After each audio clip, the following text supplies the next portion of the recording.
Hello, Professor. I'm 239002, number 2. Today I will discuss the impact of environmental pollution in Chinese economy. Here is the content.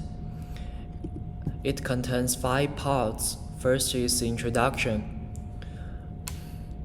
In today's globalized world, environmental pollution has become a major challenge facing China. The economic cost of environmental pollution is gradually become apparent, from the decline in GDP to ecosystem destruction, and then to the increase in public health expenditure. I will delve into the impact of environmental pollution on various aspects of the Chinese economy through a detailed analysis of relevant data. I will discuss the complex relationship between environmental pollution and economic activities. The second part is economic losses.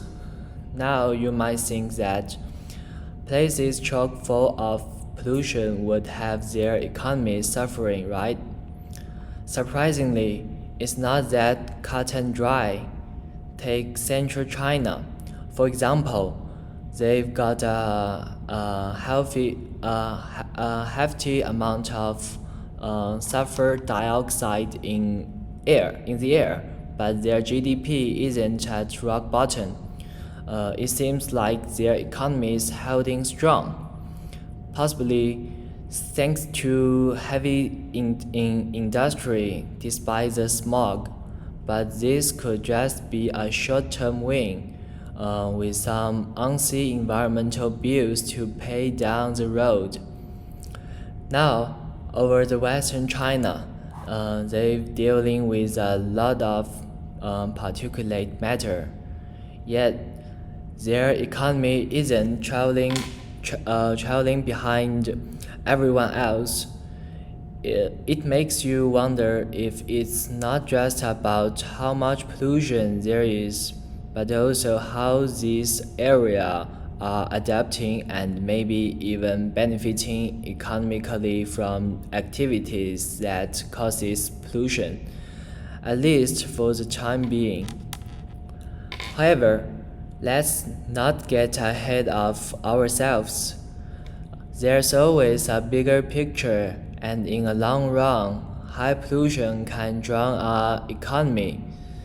Think about all the costs from healthcare and to cleaning up the environment, not to mention the quality of life taking a hit.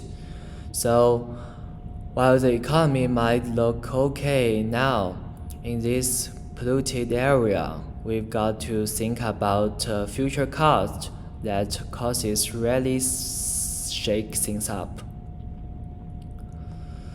The third part is health. Here is a bar chart displaying the sulfur dioxide and PGDP coefficients from the analysis across the 4 Chinese regions. The sulfur dioxide coefficient are shown in gray, while the PGDP coefficients are in black. Let's switch gear in health. We show the numbers, and it turned out that the sulfur dioxide got a stronger grip on health in the northeast region. A rise in sulfur dioxide there means a more significant bump in healthy problem, and for GDP, the western region shows us that when economy grows, health improves pretty notably, probably because they are starting from a lower economic base, so any growth in a big deal for public health. It's like a seesaw. with economy and environmental factors tipping health this way and that across China. Each region's got its unique challenge, right? In the contract region, fewer folks in an area might mean more health issues to deal with. And out west, if people have more cash to spend, they are likely healthier. Probably because the economy is more of the quizzes there, and folks are less likely to splurge on healthy care.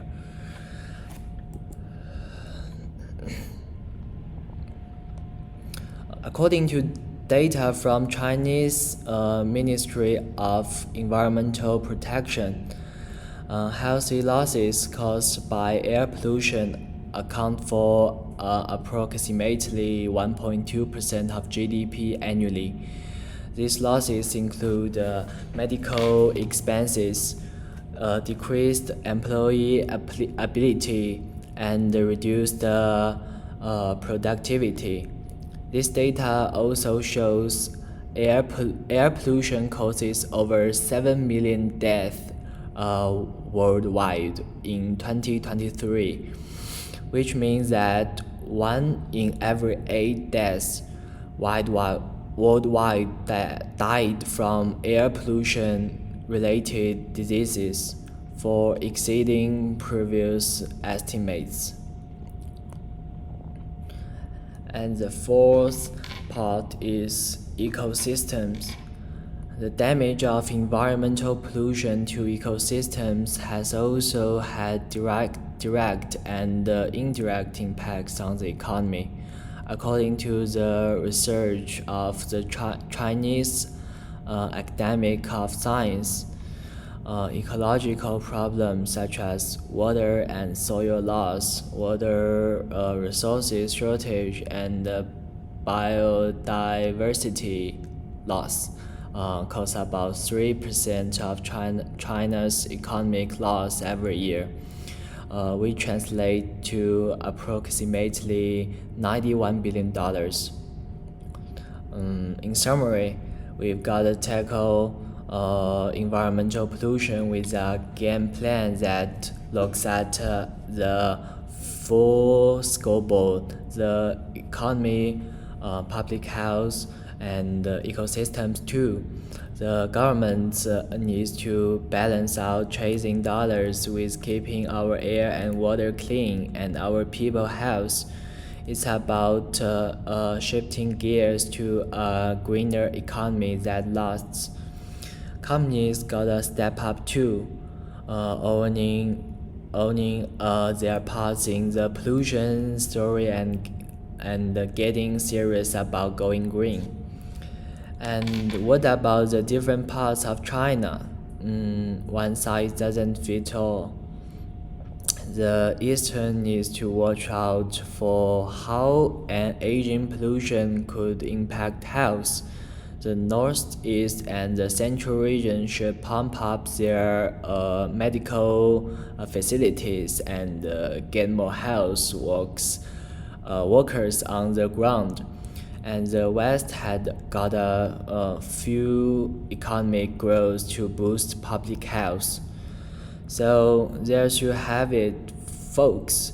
It's all about finding that sweet spot where the economy, environment, and health can coexist in harmony. Thank you.